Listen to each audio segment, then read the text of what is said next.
हैं आप लोग। तो आज हम एक मॉडर्न फिजिक्स का टॉपिक लेके आए हैं, एटॉमिक स्ट्रक्चर। ठीक है, ये वन शॉट लेक्चर होगा और आपके सारे इंपॉर्टेंट टॉप पॉइंट्स जो जो एग्ज़ाम के पॉइंट ऑफ व्यू से इंपॉर्टेंट है वो मैं आपसे डिस्कस कर दूंगा ताकि वन गो में रिवीजन कर सके। तो सबसे पहले डाल्टन आए थे, उन्होंने बोला था कि atoms is the smallest unit of matter.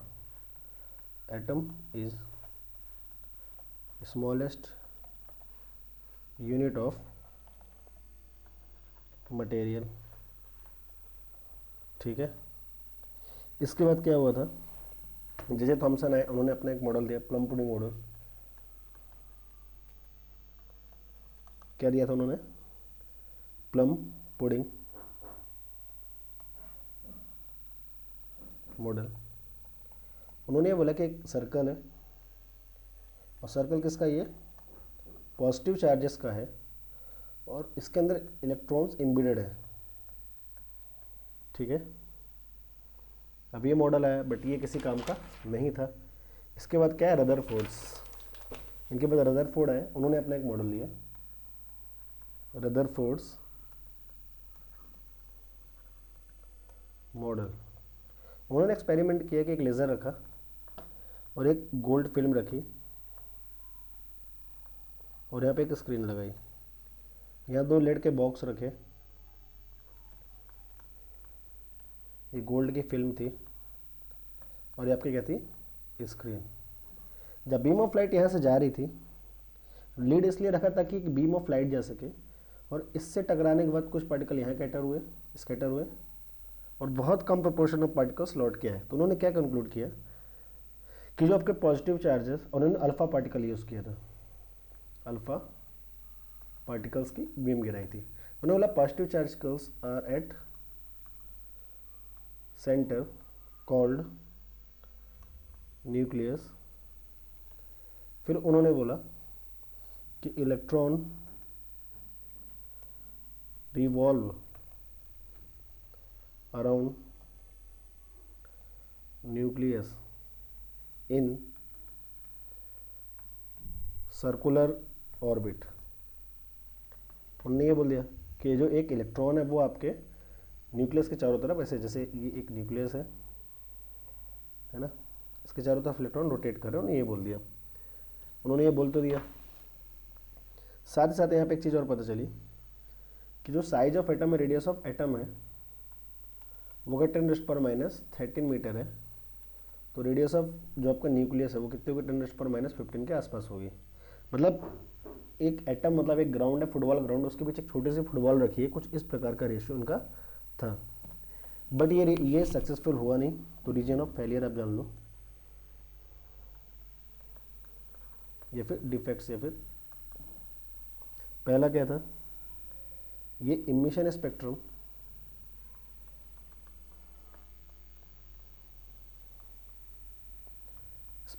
And absorption spectrum को एक्सप्लेन नहीं कर पाए थे, कांट बी एक्सप्लेन, जो कि एक्सपेरिमेंटली देखा गया।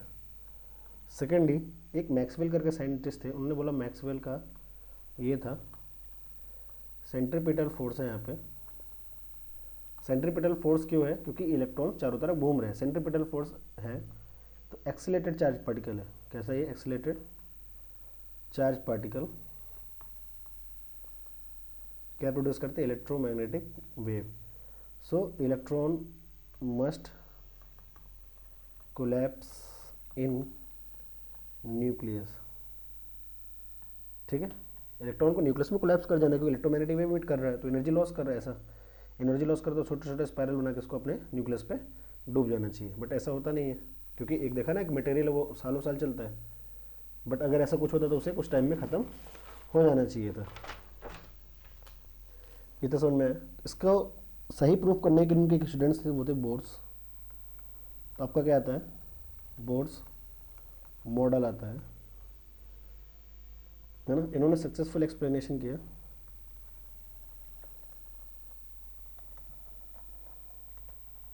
और कुछ पॉस्टुलेट माने। तो पहला इसके पॉस्टुलेट इंपॉर्टेंट है, वो आपको याद होने चाहिए। इनके कुछ पॉस्टुलेट थे। तो पहला पॉस्टुलेट क्या था, revolve around nucleus in circular path with centripetal force balanced by electrostatic force. उन्होंने बोला कि electron revolve around circular path and centripetal force balance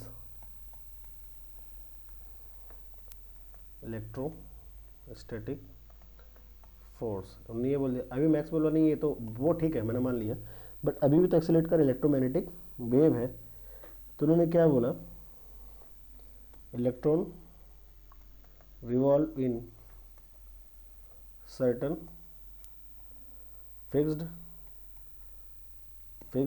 stable orbit। ऐसे बोलो, स्टेबल ऑर्बिट, मतलब वो कोलैप्स नहीं हो सकता क्योंकि ऑर्बिट कैसी है, वो स्टेबल है। इतनी बात समझ में आ गई।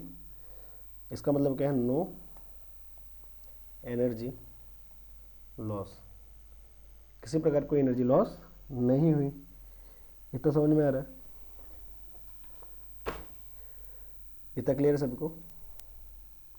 उन्होंने बोला कि angular momentum of electron in this orbital will be proportional to NH/2π। उन्होंने बोले L इक्वल टू NH/2π। अब हुआ क्या, this theory is supported by de Broglie.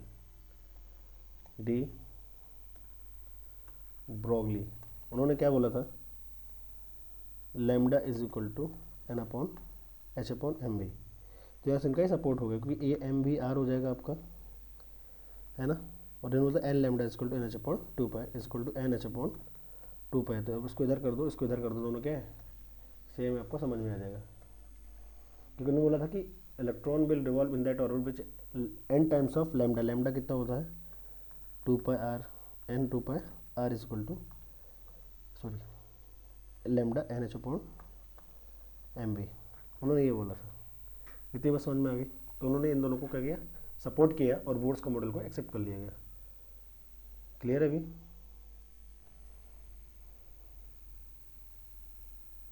अब आगे बढ़ते हैं। अब जो इंपॉर्टेंट आपका न्यूमेरिकल्स पॉइंट ऑफ व्यू से वो है radius of orbit. Radius of, आपको उसका पहले तो बोर्ड्स का मॉडल याद करना ही है, फिर उसके बाद ये रहती है। So radius of nth orbit ये कितनी होती है, आपको वो से मतलब नहीं कैसे निकाला जाता है। R इक्वल टू आता है Rn equal to 0.529 n² angstrom. वैसे बोल दूँ, वेलोसिटी इन nth ऑर्बिट ये कितनी हो जाएगी, Vn is equal to 2.18 into 10⁻6 Z divided by n। इतनी बात समझ में आ गई। वैसे मैं बोलूँ कि टोटल एनर्जी कितनी होगी, तो total energy will equal to TE is equal to -13.6 Z² divided by n² EV। n क्या है आपका, ऑर्बिटल नंबर, Z क्या है आपका, एटॉमिक नंबर। ठीक है। साथ साथ उन्होंने ये बोला था ये जितनी भी चीज़ें हैं वो हाइड्रोजन लाइक एटम के लिए है ना। This formula exist for H like atoms, मतलब ओनली 1 इलेक्ट्रॉन एट ऑर्बिट। जैसे ऐसे का एक निकाल दो, 1 इलेक्ट्रॉन बचेगा। लिथियम के 2 निकाल दो, 1 इलेक्ट्रॉन बचा, इनके लिए एग्जिस्ट करता है। ये इसकी लिमिटेशन भी थी। किसी को डाउट है यहाँ तक? सबको समझ में आ रहा है? बढ़िया। एक रिलेशन और याद कर लेना जो आपका ग्रेविटेशन के जैसे ही होता है, total energy is equal to mod of kinetic, मतलब क्यों काइनेटिक नेगेटिव नहीं हो सकती, टोटल आपकी नेगेटिव है, is equal to P E by, और पी की क्या है, आधी है, तो अगर आपको टोटल है तो ये भी निकाल सकते हो और ये भी निकाल सकते हैं। क्लियर है आप सभी को? ठीक है। तो अगर मैं इसमें बोलूँ कि एनर्जी इन डिफरेंट लेवल, वो बता सकते हैं क्या आप मेरे को, है ना, बेसिक से बनाता हूँ। n equal to 1, n equal to 2, hydrogen की बात करें equal to 3, n equal to 4, like that, है ना। तो इधर कितनी हो जाएगी, -13.6 eV, इसके बाद कितनी होगी 3.4 eV, इसके बाद कितनी होगी -1.51 eV, इसके बाद कितनी होगी -0.85 eV, लाइक दैट जाता जाएगा, क्योंकि फॉर्मूला क्या है, total energy is equal to -13.6 Z square divided by N square. मतलब जैसे जैसे एन बढ़ेगा टोटल एनर्जी क्या होगी, घटती जाएगी, वो आप देख भी सकते हैं। बात समझ में आ रही है? मैग्नीट्यूड घट रहा है ना। और आपको पता है ओवरऑल तो जो कम नेगेटिव है वो ज़्यादा पावर लगता है, जैसे -2 इज़ ग्रेटर देन -5, ऐसा भी है, तो ऊपर बढ़ते जा रही है। और आपको पता है किसी को भी स्टेबल होना तो मोर नेगेटिव होना पड़ता है, किसी को दिक्कत है ना। तो यहाँ से बोल सकते हैं आयनाइजेशन एंथैल्पी,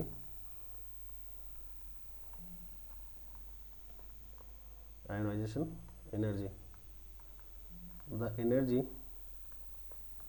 required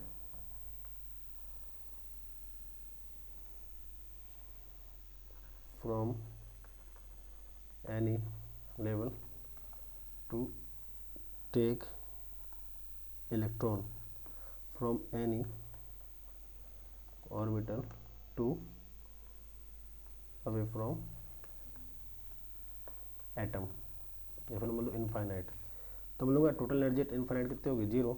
तो मतलब किसी भी ऑर्बिटल से उसको इनफाइनाइट में लेके जाना है, टोटल एनर्जी कितनी हो, 0। तो उसके बाद जो भी वर्क करना पड़ता है उसे क्या बोलते हैं, आयोनाइजेशन एनर्जी। क्लियर है सभी बात? किसी को कोई डाउट हो तो बता सकता है। और to T infinite is equal to 0 के बराबर होगा। किसी को डाउट है?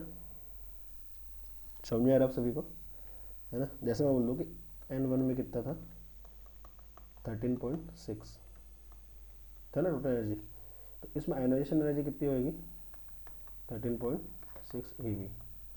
इतनी एनर्जी लगेगी किसी फर्स्ट ऑर्बिटल से इसको इनफाइनाइट तक मतलब आउटसाइड ले जाने में। किसी को डाउट हो तो बताइए, ये बहुत ही सिंपल सा सवाल था। इसी में एक और कॉन्सेप्ट है, स्पेक्ट्रल सीरीज ऑफ H2। अब स्पेक्ट्रम क्या होता है,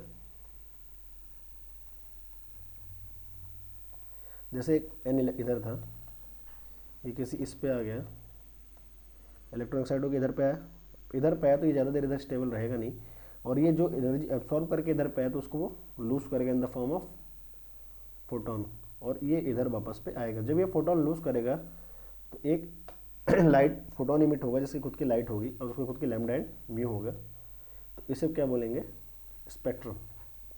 तो हाइड्रोजन के केस में हम स्पेक्ट्रम को समझते हैं, स्पेक्ट्रम सीरीज फॉर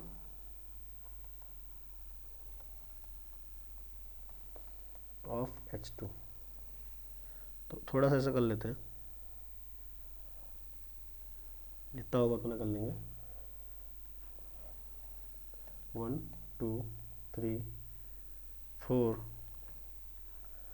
5। मतलब जब कहीं से भी इलेक्ट्रॉन अगर फर्स्ट पे आ रहा है, कहाँ पे आ रहा है, फर्स्ट पे आ रहा होगा,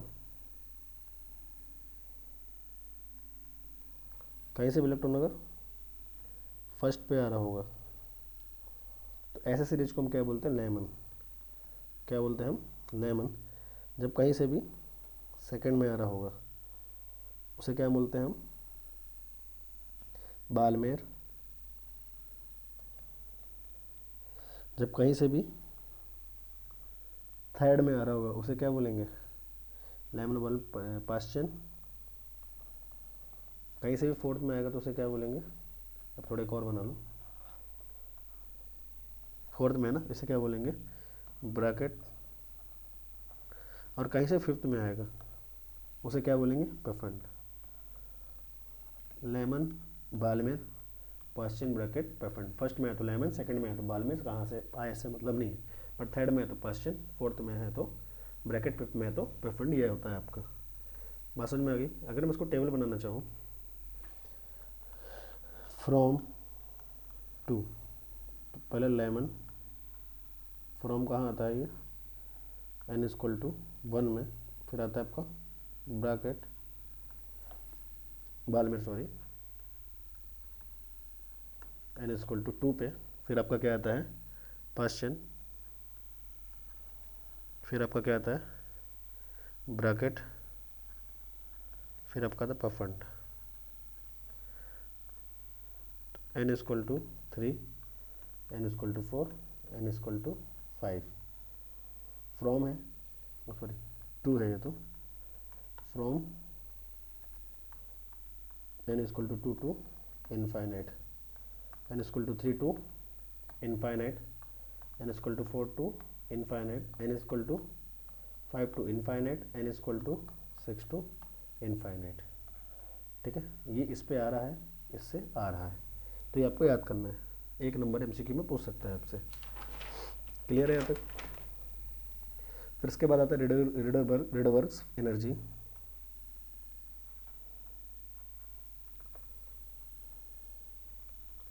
है ना, एनर्जी क्या है, जैसे उन्होंने बोला E N is equal to -13.6 Z square divided by N square E V, ये हमने बोल दिया। तो रिडरबर्ग ने बोला E N is equal to -r/ch Z square divided by N square E B. तो जो आपका आर है वो क्या है, रिडरबर्ग कांस्टेंट। क्या है ये, रिडरबर्ग कांस्टेंट। इसकी वैल्यू कितनी होती है, 10⁻7 पर मीटर के आसपास। किसी को डाउट यहाँ पे। This is your Rydberg energy. तो मैं बोल सकता हूँ -RCH बराबर 13.6 EV। क्लियर है किसी को डाउट? सब बढ़िया। ऐसे बताया इस रिडरबर्ग फॉर्मूला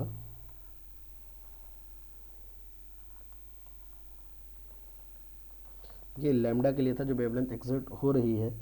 उन्होंने बोला कि दो के बीच अगर ई N2 कहाँ जाए, ई N1 जाए, तो आपका कितना हो जाएगा, SC by lambda E N2 minus E N1, SC lambda minus RCH। ठीक है, RCH Z square upon N2 square minus minus plus RCH Z square N1 square. अब इनको को बाहर निकाल लूँ, थोड़ा और अच्छे से लिखूँगा तो ऐसा 80H lambda RCH Z square 1/N1 square minus 1/N2 square. SC cut जाएगा, इतना क्लियर है। तो 1 lambda is equal to R Z square 1/N1 square minus 1/N2 square. This is your Rydberg formula. क्या कर रहा हूँ, फॉर्मूला है ये। ठीक है, हाइड्रोजन के लिए कितना हो जाएगा ये, for hydrogen 1 lambda is equal to R 1/N1 square minus 1/N2 square. This is your Rydberg formula. समझ में आ रहा है सभी को? तो this is your atomic structure. I had completed this. किसी कोई डाउट हो तो बताइए। आपके बोर्ड एग्जाम के लिए सफिशिएंट है, जितना मैंने बोला उतना ही पढ़ना है और कुछ भी नहीं पढ़ना। Thank you.